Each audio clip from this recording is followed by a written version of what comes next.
Baik, selamat malam Bapak Ibu, Ketua dan anggota PPS Kecamatan Somelemele. Pada kesempatan ini saya mau berbagi tentang bagaimana cara pengisian berita acara rekapitulasi daftar pemilih sementara hasil perbaikan pada pemilihan Bupati dan Wakil Bupati Nias tahun 2020. Karena dari apa yang sudah kita diskusikan kemarin, ada sedikit perubahan setelah kita menerima surat dari KPU RI melalui KPU Kabupaten Nias pada hari ini tanggal 4 Oktober tahun 2020. Ada beberapa perubahan, tidak terlalu banyak, jadi langsung saja untuk lebih menghemat waktu. Nomor berita acara saya tidak bahas lagi sampai ke tingkat kelurahan, desa, kecamatan pada hari ini. Paragraf pertama dan paragraf kedua ini tidak berubah. Jadi yang ada perubahan adalah hanya di nomor 1 dan nomor 3. Di nomor 1 ini kita masing-masing desa wajib memuat berapa jumlah rekapitulasi daftar pemilih sementara ini. Daftar pemilih sementara sebelum ada tanggapan masyarakat. Ini bisa kita dapatkan dari daftar pemilih sementara yang sudah kita tempelkan, ya, atau yang ada tertinggal sama kita. Nanti silakan dibuka halaman terakhir, lembaran terakhir. Di situ ada jumlah keseluruhan pemilih daftar pemilih sementara. Bahkan di situ juga ada jumlah pemilih laki-laki dan jumlah pemilih perempuan. Jadi jangan sampai salah ini ya. Kalau yang khusus, yang desa-desa yang hanya ada satu TPS-nya, berarti itu tinggal dipindahkan saja. Berapa jumlah yang ada di lembaran terakhir itu bisa dipindahkan saja ke sini contohnya. Ya, pemilih sebanyak berapa orang, lalu laki-lakinya berapa, perempuannya berapa.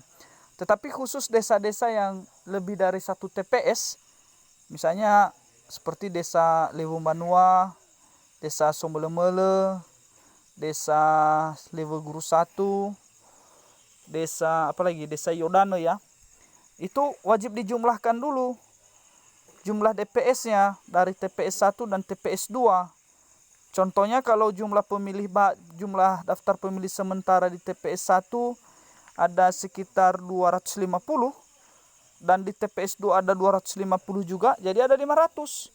Yang dimuat di sini adalah 500. Lalu jumlah laki-lakinya juga dijumlahkan dan jumlah perempuannya juga dijumlahkan. Ya, ini jangan sampai salah. Lalu poin kedua ini tidak berubah. Tidak berubah karena ini kita sudah diskusikan kemarin ya. Berapa jumlah pemilih hasil perbaikan. Contohnya jumlah pemilih barunya berapa, laki-lakinya berapa, perempuannya berapa. Ini hanya khusus yang ada tanggapan masyarakat ya, yang ada perubahan. Berapa juga jumlah pemilih tidak memenuhi syaratnya, laki-lakinya juga berapa, perempuannya juga berapa. Begitu juga dengan jumlah pemilih ubah data.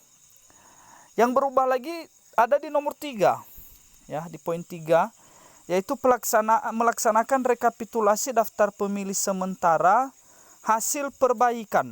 Nah, coba diperhatikan. Nanti ini akan dimuat dia, selain dimuat di dalam berita acara, maka dimuat juga dia di tabel ini. Di tabel halaman 3 ya. Di tabel lampiran 2 ya.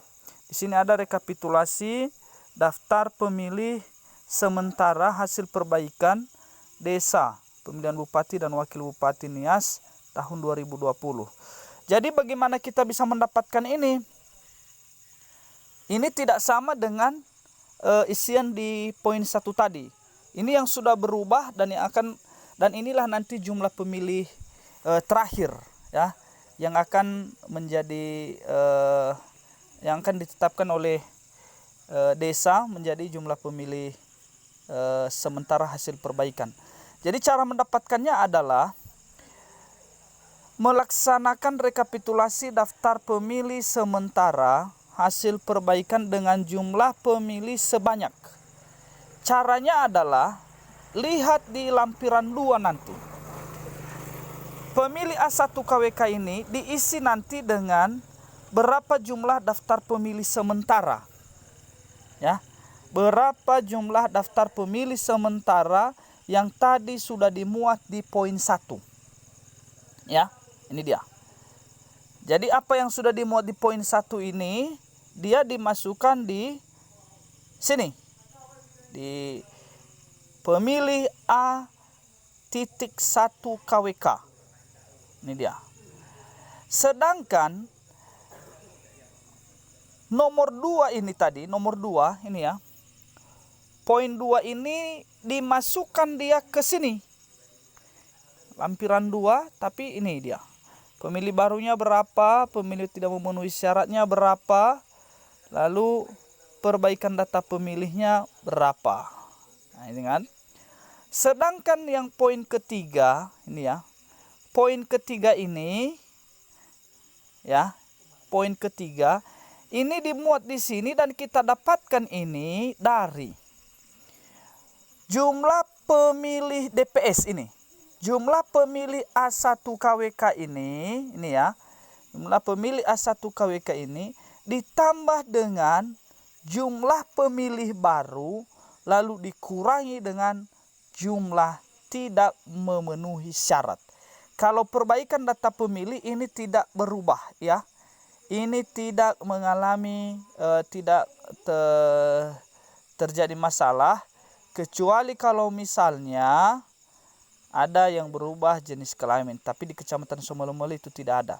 Jadi untuk mendapatkan nomor 3 ini, poin ketiga ini yang saya warnai dengan warna kuning, maka Anda harus, Bapak Ibu, harus melihat lampiran 2, yaitu pemilih A1 KWK ditambah dengan pemilih baru, lalu dikurangi dengan pemilih tidak memenuhi syarat. Hasilnya itu nanti dimuat di dalam ini, di dalam lampiran 3 ya. Dipisahkan dia per TPS. Per TPS ya, dipisahkan dia per TPS. Hanya beda di nomor 1 tadi, beda di nomor 1 ini dengan di lampiran ini adalah kalau di lampiran ini jumlah DPS-nya dipisah ya berdasarkan nomor TPS. Sedangkan kalau di berita acara ini tidak dipisah, digabungkan antara TPS 1 dengan TPS lainnya. Mungkin itu saja yang berubah ya, yang berubah dari format yang kita sudah diskusikan kemarin. Kalau ini disesuaikan, dibuat di kemudian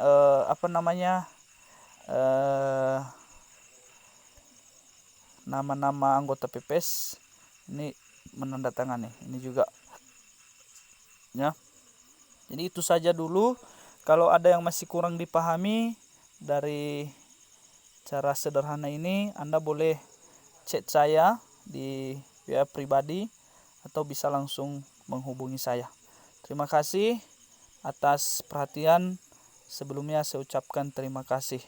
Selamat bekerja. Semoga rapat plenonya yang akan dilaksanakan besok dapat terlaksana dengan baik.